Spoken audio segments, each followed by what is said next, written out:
Decode the world unfiltered.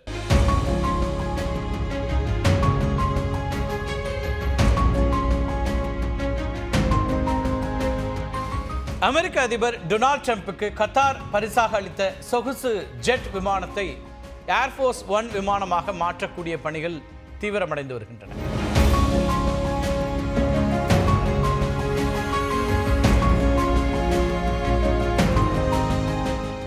இப்போ Qatar பரிசளித்திருக்கக்கூடிய விமானத்தை ஏன் ஏர்ஃபோர்ஸ் ஒன்னாக மாற்ற துடிக்கிறார் டொனால்ட் ட்ரம்ப்?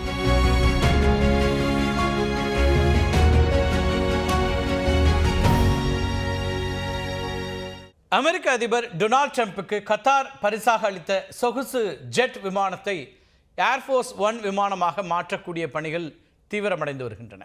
என்ன இந்த விமானம், இதில் என்ன இருக்குது, இதனுடைய சிறப்பு என்ன, ஏன் இந்த விமானம் ஏர்ஃபோர்ஸ் ஒன்னாக மாற்றப்படுகிறது அப்படிங்கிறத பற்றி தான் இன்றைக்கு டீகோட் செய்ய இருக்கிறோம். இந்த விமானத்திற்கு செலவாகக்கூடிய தொகை எவ்வளவு தெரியுமா? பரிசாக கொடுத்த விமானத்தினுடைய விலையும் அதனை ரிப்பேர் செய்ய, அதாவது ஏர்ஃபோர்ஸ் ஒன்னா மாற்றுவதற்கும் தேவையான தொகை 3500 கோடி ரூபாய். கத்தார் நாட்டு அரச குடும்பம் அமெரிக்க அதிபர் ட்ரம்புக்கு கடந்த மே மாதம் பறக்கும் அரண்மனை போன்ற ஒரு விமானத்தை பரிசாக கொடுத்துச்சு.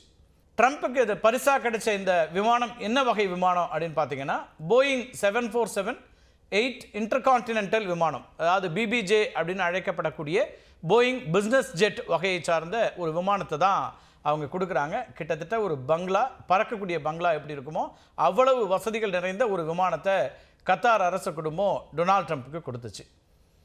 கத்தார் அரச குடும்பத்தினுடைய தனி விமானங்களில் இந்த விமானமும் ஒன்றாக இருந்தது. இப்போ நிறைய விமானங்களை வைத்திருக்கக்கூடிய ஒரு அரச குடும்பம் தான் கத்தாரில் இருக்குது. கத்தார் அரச குடும்பத்தினருக்கு மட்டும் ஏர்பஸ் A340S அப்படின்னு ஒரு விமானம் இருக்குது. அதேபோல் ஏர்பஸ் A330S அப்படின்னு ஒரு விமானம் இருக்குது. ஏர்பஸ் A319 கார்ப்பரேட் ஜெட்ஸ் இந்த வகையை சார்ந்த ஒரு விமானம் இருக்குது. அதே போல் கல்ஃப் ஸ்ட்ரீம் G700S அப்படிங்கிற பேரில் ஒரு விமானம் இருக்குது. இப்படி பல விமானங்கள் அந்த அரச குடும்பத்தினருக்கு சொந்தமாகவே இருக்குது.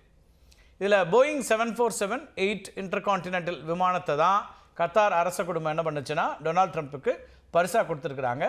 சர்ச்சைகள் மற்றும் கண்டனங்களை பொருட்படுத்தாமல் ட்ரம்ப்பும் இந்த பரிசை ஏற்றுக்கொண்டார். இந்த வகை விமானம் இருக்கு இல்லையா, அதாவது போயிங் 747-8 இன்டர்கான்டினென்டல் விமானம் இருக்கு இல்லையா, இது அமெரிக்க அதிபர்கள் பயன்படுத்தக்கூடிய ஏர்ஃபோர்ஸ் ஒன் விமானங்களை விட மிக பெரியது. இந்த விமானம் கத்தார் அரச குடும்பத்தினர் பயணிக்க பிரத்யேகமாக 2012ஆம் ஆண்டில் தயாரிக்கப்பட்ட ஒன்று. புகழ்பெற்ற பிரெஞ்சு நிறுவனமான ஆல்பர்டோ பின்டோ இந்த நிறுவனம் தான் விமானத்தினுடைய உட்புறங்களை வடிவமைத்திருக்கிறது. இன்டீரியர் டெக்கரேஷனை அவங்க தான் பார்க்குறாங்க, இன்டீரியர் டிசைனே அவங்க தான் பண்ணியிருக்கிறாங்க. தங்க நிற சுவர்கள் மற்றும் அலங்காரங்கள், அதேபோல் முறுக்கு படிக்கட்டுகள், பட்டு கம்பளம், விலை உயர்ந்த சோஃபாக்கள், விசாலமான படுக்கையறைகள், தங்க முலாம் மற்றும் பளிங்கு கற்களால் வடிவமைக்கப்பட்ட ஆடம்பரமான குளியல் அறைகள், ஓய்வறைகள், சாப்பாடு மற்றும் மாநாட்டு அறைகள், அதேபோல் மேம்பட்ட மாநாடுனா இந்த இடத்துல கான்ஃபரன்ஸ் ரூம்ஸ், அந்த மாதிரி மாநாட்டு அறைகள்லாம் அவங்க இருக்கக்கூடியதாக இருக்கும். அதேபோல் மேம்பட்ட பொழுதுபோக்கு மற்றும் தகவல் தொடர்பு அமைப்புகள் அப்படின்னு அனைத்து விதமான வசதிகளையும் கொண்டிருக்கக்கூடிய ஆகாயத்தில் பறக்கக்கூடிய ஒரு சொகுசு பங்களா அப்படின்னு அந்த விமானத்தை நம்ம சொல்லலாம். இந்த போயிங் 747-8 விமானங்கள் இருக்கு இல்லையா, வழக்கமாக 400க்கும் மேற்பட்டோர் பயணிக்கக்கூடிய வகையில் வடிவமைக்கப்பட்டிருக்கும். ஆனால் ட்ரம்ப்புக்கு கத்தார் அரச குடும்பம் பரிசாக கொடுத்த இந்த விமானத்தில் 90 பயணிகள் மற்றும் 14 பணியாளர்கள் மட்டும்தான் பயணிக்க முடியும். அப்படி தான் அது வடிவமைக்கப்பட்டிருக்கு. இந்த விமானத்தின் விலை 400 மில்லியன் அமெரிக்க டாலர்கள், இந்திய ரூபாய் மதிப்பில் பார்த்தோன்னா 3500 கோடி ரூபாய். அமெரிக்க அதிபர்கள் பொதுவாக பயணிக்கக்கூடிய இந்த பிரத்யேக விமானங்களை ஏர்ஃபோர்ஸ் ஒன் அப்படின்னு அழைக்கப்படும். இது உங்களுக்கு எல்லாருக்கும் தெரிஞ்சிருக்கும், நிறைய திரைப்படங்களையும் பார்த்துருப்பீங்க. இந்த ஏர்ஃபோர்ஸ் ஒன் விமானம் தான் அதிபர்கள் பயன்படுத்தக்கூடிய விமானம். அமெரிக்க அதிபர்களை ஏற்றிச் செல்லக்கூடிய எந்த ஒரு விமானமும் ஏர்ஃபோர்ஸ் ஒன் அப்படின்னு தான் அடையாளப்படுத்தப்படும். தற்போது என்ன அவங்கள்ட்ட இருக்குது அப்படின்னு பார்த்தீங்கன்னா, VC-25A அப்படின்னு சொல்லப்படக்கூடிய பிரத்யேகமாக வடிவமைக்கப்பட்ட போயிங் 747 ரக ஒரு விமானம், அதாவது 200B வகையை சார்ந்த 2 விமானங்கள் அதிபர் ட்ரம்ப் பயன்படுத்தப்பட்டு வருகிறது. இப்போ ஏர்ஃபோர்ஸ் ஒன்றுன்னு 2 விமானங்களை அமெரிக்க அரசாங்கம் வச்சிருக்குது ட்ரம்ப்புடைய பயன்பாட்டுக்காக, அதாவது அமெரிக்க அதிபருடைய பயன்பாட்டுக்காக. இந்த விமானங்களில் சேட்டலைட், ரேடியோ, இணையம் அப்படின்னு அனைத்து தகவல் தொடர்புகளும் என்கிரிப்டடாக இருக்கும். அதிபர் எந்த மூலையில் இருந்தாலும் உலக தலைவர்கள், இராணுவ தளபதிகள் மற்றும் அரசு அதிகாரிகளோட பாதுகாப்பான வகையில் தொடர்பில் இருப்பதை உறுதி செய்யக்கூடியதாக இந்த விமானத்தினுடைய வடிவமைப்பு இருக்குது. ஏதாவது ஒரு வகையில் அவங்க வந்து கம்யூனிகேஷனில் இருக்க முடியும். அந்த கம்யூனிகேஷனும் என்கிரிப்டடாக இருக்கும், ரொம்ப பாதுகாப்பானதாக இருக்கும். அவங்க உரையாடலை வேறு யாரும் ஒட்டு கேட்க முடியாது அல்லது இடைமறிக்க முடியாது அப்படிங்கிற வகையில் அது இருக்கும். இப்போ அதிபருக்கு மிக பிரம்மாண்டமான தங்குமிடம், பெரிய அலுவலகம், அதிகாரிகளோட ஆலோசனை நடத்த பிரத்யேகமான அறை, ஆலோசகர்கள் மற்றும் சீக்ரெட் சர்வீஸ் ஏஜென்ட்டுகளை சந்திக்க தனி அறை, செய்தியாளர் சந்திப்புக்குன்னு தனிப்பகுதி அப்படின்னு பறக்கும் வெள்ளை மாளிகையாகவே இருக்கக்கூடியது தான் இந்த ஏர்ஃபோர்ஸ் ஒன் விமானங்கள். இந்த விமானத்தில் அதிபர் 26 பணியாளர்கள் உட்பட 71 பேர் பயணிக்கக்கூடிய வகையில் இருக்கும். அறுவை சிகிச்சை அறையாக செயல்படக்கூடிய திறன் கொண்ட அறை ஒன்றும் கூட ஏர்ஃபோர்ஸ் ஒன் விமானத்தில் இருக்கும். அதில் அதிபருடைய மருத்துவர் எந்த நேரமும் தயாராக காத்திருப்பார். ஒரே நேரத்தில் 100 பேருக்கு உணவு தயாரிக்கக்கூடிய திறன் கொண்ட 2 சமையல் அறைகளும் இருக்கும். இதெல்லாம் ஏர்ஃபோர்ஸ் ஒன் விமானத்தில் இருக்கக்கூடிய முக்கியமான வசதிகள். ஏர்ஃபோர்ஸ் ஒன் விமானங்களுடைய மிகவும் சிறப்பு வாய்ந்த அம்சம் அப்படின்னு பார்த்தீங்கன்னா அவற்றுடைய பாதுகாப்பு. அதுதான் ரொம்ப ரொம்ப முக்கியமானது. விமானத்தினுடைய உடல் பாகம் முழுவதும் அணு வெடிப்பின் மின்காந்த துடிப்பிலிருந்து பாதுகாக்கக்கூடிய வகையில் வலுவூட்டப்பட்டிருக்கும். இது விமானத்தினுடைய மின்னணு அமைப்புகளை செயலிழக்க செய்வதிலிருந்து பாதுகாக்கும். வேறு யாராவது ஒரு ஃபோர்ஸ் வந்து வெளியிலேருந்து இப்போ இந்த விமானத்தினுடைய தொடர்புகளை துண்டிக்கணும் அப்படின்னு நினச்சா கூட முடியாது. ஏர்ஃபோர்ஸ் ஒன் விமானங்கள் ரடார் வார்னிங் ரிசீவரால் பாதுகாக்கப்பட்டவை.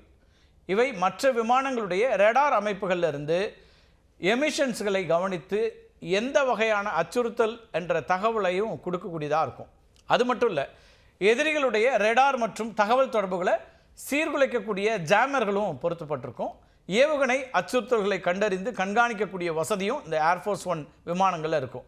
பறந்துட்டு இருக்கும் போதே நடுவானில் எரிபொருள் நிரப்பக்கூடிய வசதியும் இந்த விமானங்கள் இருக்கும். இப்படி பல வசதிகளை கொண்டதோடு மட்டும் இல்லை, பாதுகாப்பானதாக இருக்கும். உலகத்திலேயே மிகவும் பாதுகாப்பான இடமாக கருதப்படக்கூடியதும் கூட இந்த ஏர்ஃபோர்ஸ் ஒன் விமானங்கள். மணிக்கு 1013 கிலோமீட்டர் வேகத்தில் பறக்கக்கூடிய திறன் பெற்றவை. முன்பு அமெரிக்க அதிபர்கள் ரயில் மற்றும் கப்பல்கள் மூலமாக தான் பயணம் செஞ்சுட்டு இருந்தாங்க. இதெல்லாம் கடந்த காலங்களில் ஒரு நூற்றாண்டுக்கு முன்னாடின்னு வச்சுக்கோங்களேன். 1944ஆம் ஆண்டு தான் அதிபராக இருந்த பிராங்க்லின் டி ரூஸ்வெல்ட் அவர் காலத்தில் தான் முதல் முறையாக போர் விமானங்களை தன்னுடைய பயணங்களுக்கு பயன்படுத்த தொடங்குகிறாரு. இந்த விமானங்களுக்கு சாக்ரெட் கவ் அப்படின்னு பெயர் சூட்டியிருந்தாங்க. அதுக்கு பிறகு அமெரிக்க அதிபராக ஹாரி எஸ் ட்ரூமன் வரும்போது இண்டிபெண்டன்ஸ் அப்படின்னு பெயரிடப்பட்ட C-118 லிஃப்ட் மாஸ்டர் விமானத்தை பயன்படுத்துகிறார். இது அதிபர் விமானம் என்பதற்கான சில பிரத்யேகமான குறியீடுகளையும் கூட கொண்டிருந்துச்சு. ஏர்ஃபோர்ஸ் ஒன் அப்படிங்கிற சொல்லாடல் எப்போ வந்துச்சு அப்படிங்கிற ஒரு கேள்வி உங்கள் எல்லாருக்கும் இருக்கலாம். அது முதல்ல 1953ஆம் ஆண்டு தான் இந்த சொல் பயன்படுத்தப்படுது. அதிபராக இருந்த ட்வைட் டி ஐசனோவர் பயணித்த விமானம் நடுவானில் மற்றொரு பயணிகள் விமானத்தை எதிர்கொள்ள நேரிட்டுச்சு. அப்போது ஏற்பட்ட குழப்பத்தின் எதிரொலியாக அதிபர்கள் பயணிக்கக்கூடிய விமானங்களுக்கு ஏர்ஃபோர்ஸ் ஒன் அப்படிங்கிற தனித்துவமான ரேடியோ அழைப்பு அப்படிங்கிறது ஏற்படுத்தப்படுது. அதிபர் ஐசனோவர் தான் முதல்ல ஜெட் விமானங்களை பயன்படுத்த தொடங்குகிறாரு. அதுக்கு பிறகு ஜான் கென்னடி பயன்படுத்திய VC-137C விமானத்தை அவருடைய மனைவி ஜாக்லின் கென்னடி நீலம் மற்றும் வெள்ளை நிறத்தில் அலங்கரிக்கிறாங்க. இந்த நிறங்கள் தான் தற்போது வரை ஏர்ஃபோர்ஸ் ஒன் விமானங்களுடைய நிறங்களாக பயன்படுத்தப்பட்டு வருகின்றன. இதெல்லாம் இப்போ ஏர்ஃபோர்ஸ் ஒன் விமானத்தினுடைய நிலை, அதனுடைய பாதுகாப்பு, அது எப்படியெல்லாம் முக்கியத்துவம் வாய்ந்ததாக இருக்கிறது அப்படிங்கிறதுக்கான செய்திகள். அதிபராக ட்ரம்ப் பயன்படுத்தக்கூடிய போயிங் 747-200B விமானம் பற்றி சொன்னோம் இல்லையா, இது 1990ஆம் ஆண்டிலிருந்து இயக்கத்தில் இருக்குது. ஏர்ஃபோர்ஸ் ஒன் விமானத்தை இயக்க 1 மணி நேரத்திற்கு இந்திய ரூபாய் மதிப்பில் சுமார் 1,72,00,000 ரூபாய் செலவாகுது. இப்போ கத்தார் பரிசீலித்திருக்கக்கூடிய விமானத்தை ஏன் ஏர்ஃபோர்ஸ் ஒன்னாக மாற்ற துடிக்கிறார் டொனால்ட் ட்ரம்ப் அப்படிங்கிற ஒரு கேள்வி உங்களுக்கு எழலாம். ட்ரம்ப்போட இந்த விருப்பம் சாத்தியப்படுமா அப்படிங்கிற கேள்வியும் இருக்கலாம். தற்போதைய ஏர்ஃபோர்ஸ் ஒன் விமானங்களுக்கு ஏறக்குறைய 35 வயதாகுது. இவற்றை நிரந்தரமாக மாற்ற வேண்டும் அப்படின்னு அமெரிக்க அரசாங்கம் முடிவு செஞ்சிருக்கு. அதிபர்களுக்காக புதிய விமானங்களை போயிங் நிறுவனம் தயாரித்து வருது. இப்போ புதிய விமானங்களை 2024ஆம் ஆண்டே அமெரிக்க அரசாங்கத்திட்ட போயிங் நிறுவனம் ஒப்படைச்சிருக்கணும். ஆனால் இன்னும் அந்த வேலைகள் முடியல. தற்போதைய சூழலில் 2029ஆம் ஆண்டு தான் புதிய விமானங்கள் ஒப்படைக்கப்படும் அப்படின்னு போயிங் நிறுவனம் தெரிவிச்சிருக்குது. இதனால தான் கத்தார் கொடுத்த விமானத்தை தற்காலிகமாக ஏர்ஃபோர்ஸ் ஒன்னாக பயன்படுத்த திட்டமிட்டிருக்கிறாரு டொனால்ட் ட்ரம்ப். இந்த போயிங் 747-8 இன்டர்கான்டினென்டல் விமானத்தை எப்படி ஏர்ஃபோர்ஸ் ஒன்னாக மாற்ற முடியும் அப்படிங்கிற ஒரு கேள்வி எழும்போது அது பற்றியும் விளக்கங்கள் வருது. தற்போது இருக்கக்கூடிய ஆடம்பர உட்புறங்களை அகற்றிட்டு வகைப்படுத்தப்பட்ட இராணுவ பாதுகாப்போடு உட்புறங்களை வடிவமைக்கணும் அப்படின்னு திட்டமிடுறாங்க. இதனால் அந்த விமானம் வெற்று சட்டகமாகவே மாறிடும். அதுக்கு பிறகு விமானம் முழுவதும் அணுவாக சோதிக்கப்படும். கண்காணிப்பு சாதனங்கள் அல்லது சமரசம் செய்யப்பட்ட தொழில்நுட்பம் உள்ளதா அப்படிங்கிற ஆய்வெல்லாம் செய்வாங்க. இதெல்லாமே பாதுகாப்பு கருதி செய்யக்கூடிய ஒன்று. விமானத்தினுடைய முக்கிய மின்னணுவியல், வயரிங், அப்புறம் வேறு சில அமைப்புகள் புதிதாக பொருத்தப்படும். அமெரிக்க அதிபர்களுடைய விமானங்கள் அணு வெடிப்பால் ஏற்படும் எலக்ட்ரோ மேக்னெட்டிக் பல்ஸிலிருந்து பாதுகாக்கப்பட வேண்டும் என்பதும் ரொம்ப முக்கியமானது. அணுசக்தி தாக்குதலில் கூட விமானங்கள் செயல்படுவதை உறுதி செய்ய வேண்டும் அப்படிங்கிறதும் அமெரிக்க அதிபர்களுடைய, குறிப்பாக இந்த ஏர்ஃபோர்ஸ் ஒன்னுடைய ஒரு முக்கியமான தேவை. இப்போ ஏவுகணை தாக்குதலிருந்து பாதுகாக்க நவீன இராணுவ தொழில்நுட்பத்தை ஏற்படுத்த வேண்டும். ரெடார் வழிகாட்டக்கூடிய ஏவுகணைகளை குழப்ப சாஃப் பொருத்தப்படணும். இதெல்லாம் இப்போ செய்ய வேண்டிய அம்சங்களாக இருக்குது. எதிரிகளுடைய ரெடார் மற்றும் தகவல் தொடர்புகளை முடக்க மின்னணு போர்முறை அமைப்புகளை ஏற்படுத்த வேண்டும். இப்போ இதெல்லாம் மாற்றணும் அப்படின்னா கத்தார் அரசு குடும்பம் கொடுக்கக்கூடிய அந்த விமானத்தில் இந்த மாறுதல்கள் எல்லாம் செய்ய வேண்டியிருக்கும். ஏர்ஃபோர்ஸ் ஒன் விமானமாக மாற்றணும்னா. அதே போல் ஏர்ஃபோர்ஸ் ஒன் மிஷனில் கமாண்ட், கண்ட்ரோல் அண்ட் கம்யூனிகேஷன்ஸ் அப்படிங்கிற 3 சீக்களை செயல்படுத்த தேவையான கட்டமைப்பை உறுதி செய்யணும்.